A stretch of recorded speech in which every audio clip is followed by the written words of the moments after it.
So hello viewers, welcome back to our channel Mission Employment. আজকের আমরা আপনাদের রিকোয়েস্টের একটি ভিডিও নিয়ে এসেছি কারণ প্রিভিয়াস আমরা যে ত্রিপুরা হাইকোর্ট গ্রুপ ডি রিক্রুটমেন্টের লেটার রাইটিং এবং হ্যান্ড রাইটিংয়ের ক্লাসটা নিয়ে এসেছিলাম। সেখানে আপনাদের অনেকেই কমেন্ট করেছেন যে লেটার রাইটিং রিলেটেড আরেকটা পার্ট 2 ক্লাস নিয়ে আসার জন্য, যেখানে আমরা লেটারের কিছু বেসিক স্ট্রাকচার এবং কিছু ইম্পর্টেন্ট লেটারের স্যাম্পল আপনাদের জন্য দিতে পারি। সো আপনাদের রিকোয়েস্ট এবং কমেন্টস অনুযায়ী আমরা এই ক্লাসটি আজকে আপনাদের জন্য ক্রিয়েট করে নিয়ে এসেছি, যেখানে আমরা টপ 5টি লেটার আপনাদের স্যাম্পল দেখাবো, যেগুলি ত্রিপুরা হাইকোর্ট গ্রুপ ডি রিক্রুটমেন্টের জন্য এক্সাম ওরিয়েন্টেড এবং এটি পার্ট 2 ক্লাস। সো যারা পার্ট 1 ক্লাসটা দেখতে চান, আপনার ডেসক্রিপশনের এবং উপরে আই বাটন থেকে ক্লিক করে পার্ট 1 ক্লাসটা আগে দেখে নিতে পারেন, কারণ পার্ট 1টা না দেখলে পার্ট 2টা আপনাদের কাছে অগোছালো মনে হবে। এবং ত্রিপুরা হাইকোর্ট গ্রুপ ডি রিক্রুটমেন্টের যে কারেন্ট অ্যাফেয়ার্স এবং জেনারেল নলেজের ক্লাসগুলি রয়েছে, সেগুলিও সম্পূর্ণ বিনামূল্যে আপনারা আমাদের ইউটিউব চ্যানেলে পেয়ে যাবেন। এবং তাদের যে পিডিএফ স্টাডি মেটেরিয়ালসগুলি রয়েছে, সেগুলি আমরা আমাদের টেলিগ্রাম চ্যানেলে আপনাদের জন্য দিয়ে দিয়েছি। আপনারা সেখান থেকে একদম ফ্রি অফ কস্ট অ্যাক্সেস করে নিতে পারেন। সো আমাদের আগে দেখা দরকার যে প্রশ্ন কী ধরনের আসতে পারে। এবার কী ধরনের প্রশ্ন আসবে বা কী ইম্পর্ট্যান্ট রয়েছে, এটা আমরা অনেক স্টাডি করে প্রিভিয়াস কোয়েশ্চেন পেপারগুলি দেখে আপনাদের জন্য নিয়ে এসেছি এবং অনেকটাই পরিশ্রম করতে হয়েছে সেক্ষেত্রে। সো আমরা এখানে শুধুমাত্র আপনাদের সাপোর্ট চাইছি। লাইক, কমেন্ট, শেয়ার করে আমাদের সাপোর্ট করবেন এবং যদি এই ক্লাসগুলি আপনাদের কাছে উপকারী মনে হয়, অবশ্যই সাবস্ক্রাইব করে বেল আইকনটিকে প্রেস করে রাখবেন প্রতিদিনের জব নোটিফিকেশন এবং যে ইম্পর্ট্যান্ট ফ্রি স্টাডি মেটেরিয়ালস ক্লাসেসগুলি রয়েছে সেগুলি সময় মতো পাওয়ার জন্য। সো এক্সাম প্রশ্ন কীরকম আসবে লেটার রাইটিংয়ের ক্ষেত্রে, এটা অনেকেরই প্রশ্ন রয়েছে। সো এখানে আমরা সেটি উত্তর দিয়ে দিচ্ছি। চিঠি লেখার মাধ্যমে আপনার যে ভাষার দক্ষতা রয়েছে বা ভাব প্রকাশের ক্ষমতা ও গঠনগত স্পষ্টতা যাচাই করা হবে। অর্থাৎ আপনাকে এমন চিঠি লিখতে হবে যেটা বাস্তব সমস্যা ভিত্তিক, ভাষা পরিষ্কার, নম্র ও সংক্ষিপ্ত। মানে আপনার ক্লিয়ার একটা রাইটিং লিখতে লাগবে, যেখানে আপনি সংক্ষেপে লিখবেন, মানে ওয়ার্ডগুলি কম ইউজ করা হবে, বাট আপনি যা বলতে চাইছেন, যা ভাব আপনার প্রকাশ করতে চাইছেন, সেটা একদম স্পষ্ট এবং কোনো তার মধ্যে দ্বিমত নেই। পাশাপাশি যে সরকারি উপযুক্ত গঠন রয়েছে, একটা চিঠির একটা স্ট্রাকচার থাকে, সেই স্ট্রাকচার মেনে লিখতে লাগবে, বিকজ এটা গভর্নমেন্ট জবের কম্পিটিটিভ এক্সাম। এখানে কম্পিটিশন হাই থাকবে, তাই লেটার রাইটিংটা কিন্তু একটা ভালো মার্ক আদায় করার খুব ভালো একটা সহজ একটা পদ্ধতি, যদি আপনারা সহজভাবে বুঝে সেই লেটারটা ঠিকভাবে লিখতে পারেন। এবং এটা কোনো স্কুলের এক্সাম নয় যে লেটার লিখে দিলাম পাস হয়ে যাব। সো ভালো করে ক্লাসটা দেখবেন। আশা করি এই ক্লাসটা আপনাদেরকে যথেষ্ট পরিমাণে হেল্প করবে লেটার রাইটিংয়ের ক্ষেত্রে। চিঠি লেখার যে বেসিক ফরম্যাট রয়েছে, যেটা গভর্নমেন্ট অফিসগুলিতে লোকেরা দিয়ে থাকে বা যেটা গভর্নমেন্ট স্ট্রাকচার অনুযায়ী মানা হয়, সেটা হচ্ছে স্টেপ বাই স্টেপে যদি দেখি, তাহলে প্রথমে আমরা কিন্তু প্রাপক, যাকে চিঠি লিখছেন তাকে সম্বোধন করেন। যেমন অনেকেই বাংলাতে যখন লিখেন তখন প্রাপক লিখে নাম লিখেন, বা অনেকে ইংলিশে এই পার্টটাকে টু দা, তারপরে যে রিসিভার রয়েছে তার অ্যাড্রেস বা নাম লিখেন। সো এই ক্ষেত্রে আমরা বাংলা ইংলিশ দুটাতেই এই জায়গাটা লিখতে পারি। এবং আমি লেটার স্যাম্পল দেখানোর সময় বাংলা ইংলিশ দুটাভাবেই আমি আপনাদেরকে শো করব, যাতে আপনারা বুঝতে সুবিধা হয়। তারপরে তারিখ লিখতে লাগবে উপরের ডান পাশে, এবং নেক্সটে সাবজেক্ট, যেটা বিষয়, এবং সেটা এক লাইনের মধ্যে লিখতে লাগবে, যে চিঠির মূল বিষয়টা যে রিসিভার, সে যাতে মোটামুটি সাবজেক্ট দেখলেই সম্পূর্ণ চিঠিটা বুঝতে পারে, এই ধরনের। নেক্সট সম্ভাষণ করতে লাগবে, মাননীয়, স্যার বা ম্যাডাম এগুলি লিখে, এবং তারপরে 2-3টা অনুচ্ছেদে আপনার মূল বক্তব্যটাকে লিখতে লাগবে। এবার 3টা অনুচ্ছেদ আপনি কিভাবে ভাগ করবেন? প্রথম অনুচ্ছেদে আপনার পরিচয়, সমস্যার বর্ণনা দেবেন। সেকেন্ডে এই সমস্যার কারণে আপনার কি কি অসুবিধা হচ্ছে সেটা উল্লেখ করবেন, এবং থার্ডে আপনি এখন কি চান বা আপনার কি আবেদন রয়েছে সেই আবেদন স্পষ্টভাবে লিখবেন এবং লাস্টে মানে সবার শেষে ইতি আপনার বিশ্বস্ত আপনার ছাত্র যদি স্কুলের হয়, না হলে অফিসিয়াল ক্ষেত্রে আপনার বিশ্বস্ত লিখে নাম ঠিকানা প্রয়োজনে ফোন নাম্বার দিতে পারেন। তো নেক্সট স্লাইডে দেখব আমরা আজকের ক্লাসটা থেকে কি শিখতে পারবো। আজকের ক্লাসে আমরা ত্রিপুরা হাইকোর্ট গ্রুপ ডির পরীক্ষার জন্য সর্বাধিক গুরুত্বপূর্ণ 5টি চিঠি দেখব, যেগুলি হাইলি এক্সাম ওরিয়েন্টেড মানে পরীক্ষা আসার সম্ভাবনা রয়েছে। বাস্তব সমস্যা ভিত্তিক আমরা দেখব এবং সরকারি দপ্তরের উদ্দেশ্যে লেখা হয় সরকারি দপ্তরের যে ফরম্যাট রয়েছে সেই ফরম্যাট অনুযায়ী আমরা সম্পূর্ণ ভিডিওটিতে বিস্তারিত দেখব। তো আমরা আপনাদের জন্য এই ক্লাসটা অনেকটাই হার্ডওয়ার্ক করে নিয়ে এসেছি এবং আমরা আপনাদের কাছ থেকে শুধুমাত্র লাইক কমেন্ট শেয়ার চাই, কারণ এগুলি পেলে আমরা মোটিভেটেড হই আপনাদের জন্য এই ধরনের আরও কাজ করার জন্য। তো চলুন প্রথম চিঠিটা দেখে নেওয়া যাক। সো ফার্স্ট যে লেটারটা এখানে রয়েছে সেটা হয়েছে রাস্তার বেহাল অবস্থার বিষয়ে ডিস্ট্রিক্ট ম্যাজিস্ট্রেটকে আবেদনপত্র। সো এখানে দেখুন যে প্রাপকের নামটা ফার্স্ট পার্টটা আমরা ইংলিশে রেখেছি, টু দ্য ডিস্ট্রিক্ট ম্যাজিস্ট্রেট, তারপরে যে ডিস্ট্রিক্টের নাম রয়েছে সেই ডিস্ট্রিক্টের নাম এখানে লিখতে লাগবে এবং নেক্সটে রয়েছে ডেট এবং তারপরে বিষয়টা দেখুন গ্রামের প্রধান রাস্তার বেহাল অবস্থা সম্পর্কে মেরামতের আবেদন। একদম এক লাইনে লেখা হয়েছে, খুব ছোট কিন্তু স্পষ্টতই বোঝা যাচ্ছে যে আমরা এই লেটারটা গ্রামের একটা বেহাল রাস্তা নিয়ে লিখেছি। তারপরে যে সম্বোধন মাননীয়, আমি, এরপরে নাম, তারপরে গ্রামের নাম, তারপর কোন গ্রামের একজন বাসিন্দা এটা লিখবেন। খেয়াল রাখবেন যদি পরীক্ষার প্রশ্নে লেখা থাকে যে নাম না প্রকাশ করে, ঠিক আছে, এই ক্ষেত্রে আপনাকে কিন্তু নিজের নাম বা কোন গ্রামের বাসিন্দা এই জিনিসটা আপনি লিখবেন না। যদি প্রশ্নে থাকে যে নাম প্রকাশ না করে চিঠি লিখুন তবে, আর না হলে নর্মালি আপনি আমি অমুক গ্রামের একজন বাসিন্দা, তারপরে যে মেইন দেখুন সমস্যার প্রকাশ, ফার্স্ট স্ট্যান্ডে আমরা কি বলেছিলাম সমস্যার সম্পর্কে লিখব। সো আমাদের গ্রামের প্রধান রাস্তা দীর্ঘদিন ধরে অত্যন্ত খারাপ অবস্থায় রয়েছে, রাস্তায় বড় বড় গর্ত পাথর উঠে গেছে এবং বর্ষাকালে জল জমে হাঁটাচলা করা যায় না। ফার্স্ট অনুচ্ছেদ শেষ। এবার এই সমস্যার কারণে কি প্রভাব পড়ছে এটা এবার দেখুন। এই রাস্তা দিয়ে গ্রামের মানুষ প্রতিদিন স্কুল, বাজার, স্বাস্থ্যকেন্দ্রে যাতায়াত করে। খারাপ রাস্তার কারণে রোগী নিয়ে হাসপাতাল পৌঁছাতে বিলম্ব হয়, ছাত্রছাত্রীরা পড়তে যেতে পারে না, এমনকি কৃষকদের পণ্য পরিবহনে সমস্যা হচ্ছে। তো প্রথমে আমরা সমস্যা লিখলাম, সমস্যার প্রভাব লিখলাম এবং এখন লাস্টে আমি কি চাই বা আমাদের কি রিকোয়েস্ট রয়েছে। সো এখানে আমার বিনীত অনুরোধ আপনি যেন অবিলম্বে রাস্তাটির সংস্কারের জন্য প্রয়োজনীয় পদক্ষেপ গ্রহণ করেন, এতে আমাদের গ্রামবাসীর জীবনযাত্রা অনেকটাই স্বস্তিদায়ক হবে বা আরামদায়ক হবে। তারপরে স্ট্রাকচার অনুযায়ী ইতি, তারপর আপনার বিশ্বস্ত, তারপরে নাম, গ্রামের নাম, যোগাযোগ যদি আপনি দিতে চান বা যদি থাকে। এইভাবে বেসিক স্ট্রাকচারটা ফলো করে দেখুন কত সিম্পলি আমরা এই লেটারটা লিখলাম। চলুন এবার নেক্সট লেটারটা দেখে নেওয়া যাক। নেক্সট সাবজেক্ট স্বাস্থ্যকেন্দ্রে ডাক্তার না থাকার বিষয়ে অভিযোগ। এবার এখানে to the chief medical officer district name. মনে রাখবেন চিঠি লেখার ক্ষেত্রে প্রশ্নেই আপনার দেওয়া থাকবে যে আপনি কাকে সম্বোধন করে চিঠিটা লিখবেন, মানে টু দ্য বা প্রাপক কে ওই চিঠির সেটা কিন্তু প্রশ্নে দেওয়া থাকবে।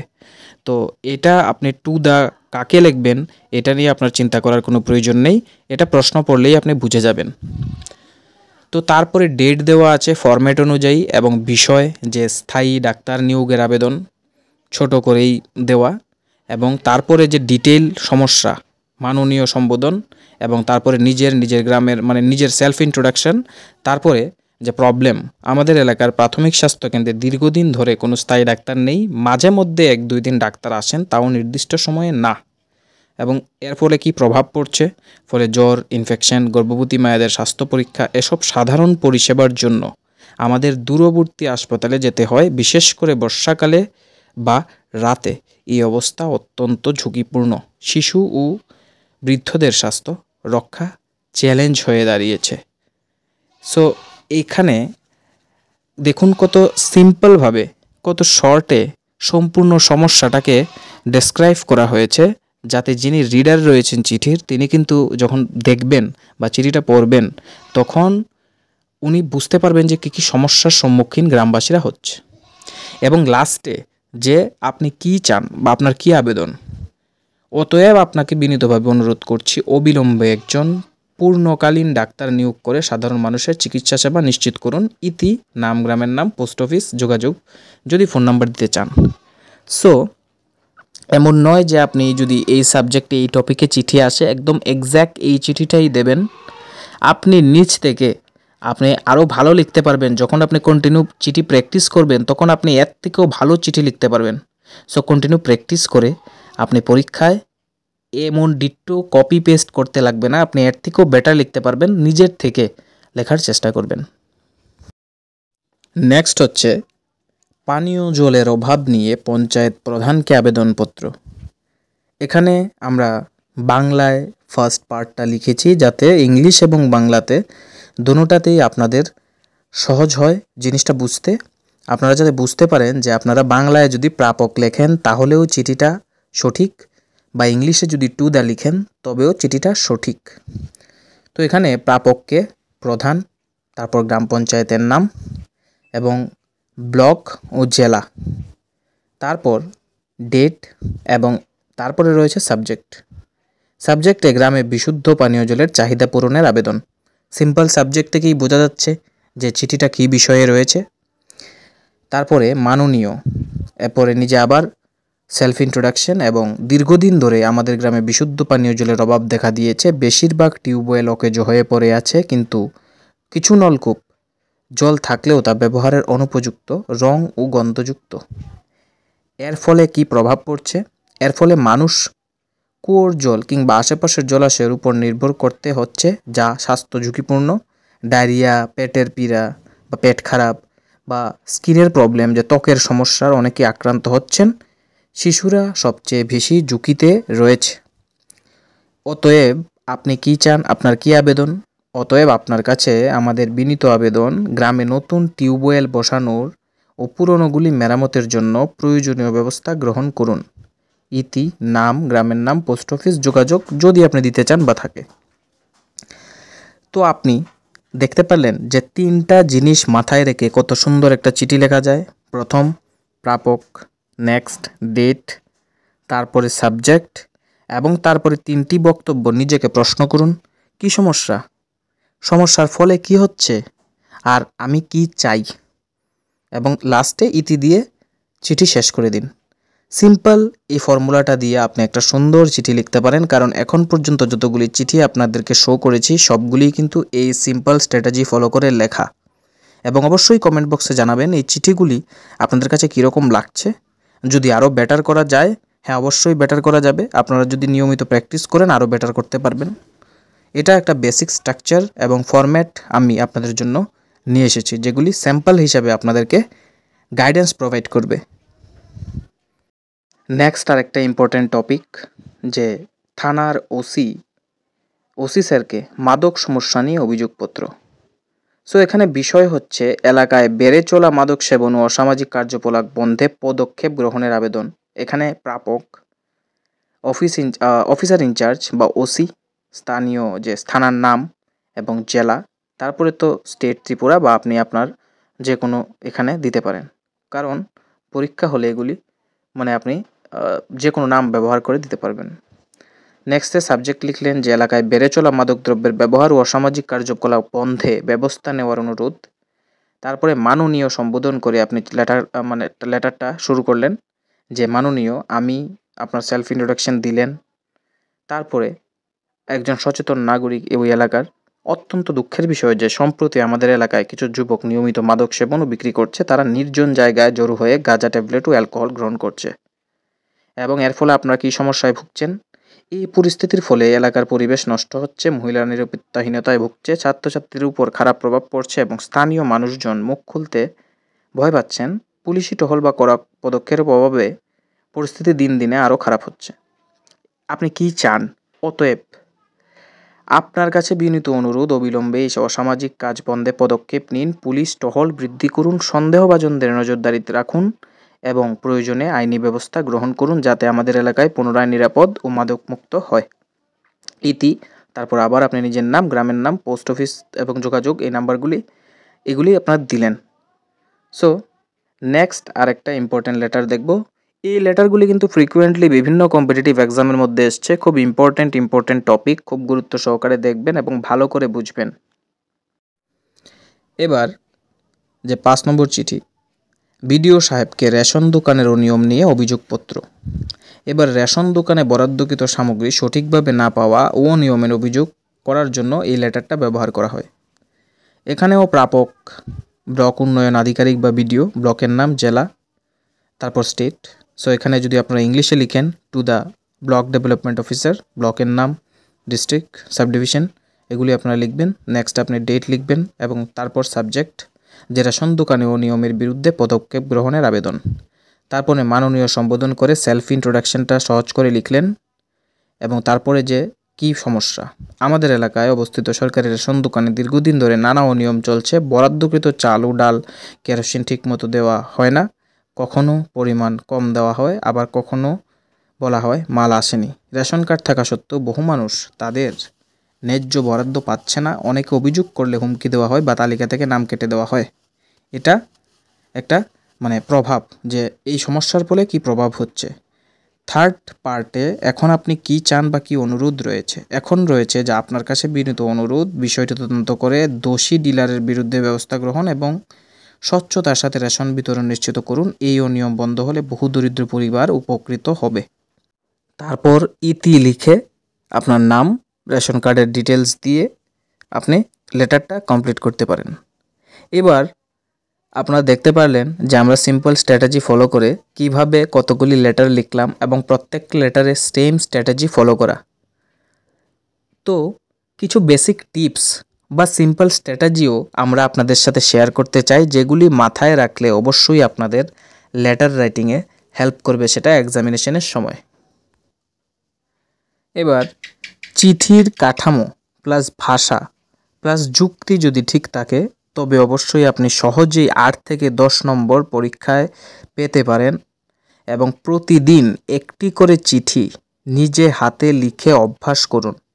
বিভিন্ন টপিকের বিভিন্ন আপনি সার্চ করলে অনলাইনে পেয়ে যাবেন, সেগুলি দেখুন। ইংলিশ হলে ইংলিশ, সেটাকে ট্রান্সলেট করে বাংলায় লিখুন, আর না হলে বাংলা পেলে আপনারা বাংলাটাকেই প্র্যাকটিস করুন প্রতিদিন।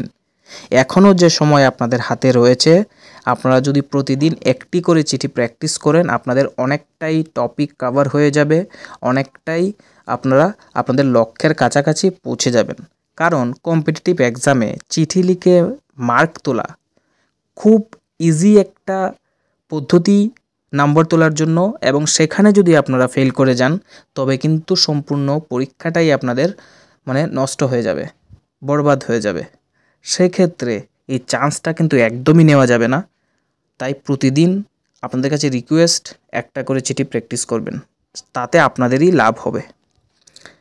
নেক্সট রয়েছে চিঠি লেখার সময় যে মনে রাখবেন, আমি একটু আগেও বলেছি আবার বলছি, যে প্রাপক, বিষয়, তারিখ এই জিনিসগুলি যখন দেবেন, প্রথমে রিসিভার, তারপর ডেট, তারপর সাবজেক্ট, তারপর সম্বোধন করবেন মাননীয় স্যার বা ম্যাডাম, তারপরে যে স্ট্রাকচারটা রয়েছে সমস্যা, ওই সমস্যার কি প্রভাব, তারপরে অনুরোধ এবং ইতি। আপনারা সিম্পলি এই যে আমি লিখে দিলাম সমস্যা, ব্যাখ্যা, প্রভাব, অনুরোধ, ইতি, এতটুকু যদি মনে রাখেন, এই ফর্মুলা ফলো করেই আপনারা যে কোনো লেটার লিখতে পারবেন, আমি এটা বিশ্বাস করি।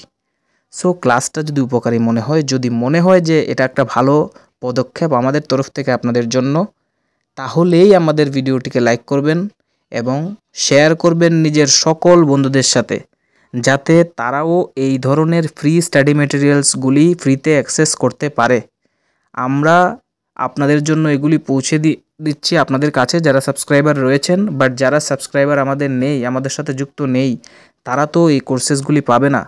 তাদের কাছে এগুলি বিনামূল্যে পৌঁছে দেওয়ার দায়িত্ব আপনাদের, যাতে তারাও এগুলি পায়, নিজের প্রস্তুতির পথ আরও প্রশস্ত করতে পারে এবং এক্সামে ভালো একটা নম্বর আনতে পারে। আশা করছি ভিডিওটা আপনাদের কাছে ভালোই লেগেছে। লাগলে লাইক করবেন, সাবস্ক্রাইব করে বেল আইকনটিকে প্রেস করে রাখবেন। প্রতিদিনে এই ধরনের বিনামূল্যে জব নোটিফিকেশন, জবের exam oriented course, study materials এগুলি পাওয়ার জন্য এবং পিডিএফ পাওয়ার জন্য আমাদের টেলিগ্রাম চ্যানেলটি ডেসক্রিপশন লিঙ্কে আপনারা পেয়ে যাবেন। সেই লিঙ্ক থেকে টেলিগ্রাম চ্যানেলে জয়েন করবেন এবং আমাদের সাথে যোগাযোগ করতে পারবেন। কোনো সমস্যা, কোনো কোয়েশ্চেন, কোনো কোয়েরি থাকলে কমেন্ট বক্স, টেলিগ্রাম আপনাদের জন্য অলওয়েজ খোলা। আপনাদেরকে অলওয়েজ ওয়েলকাম। আপনারা যে কোনো সময় মেসেজ করতে পারেন, বা কমেন্ট করতে পারেন। Once again, thanks for watching. Thank you for supporting us.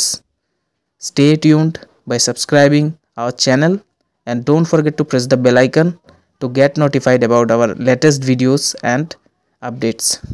Once again, thanks for watching and best of luck for your preparation.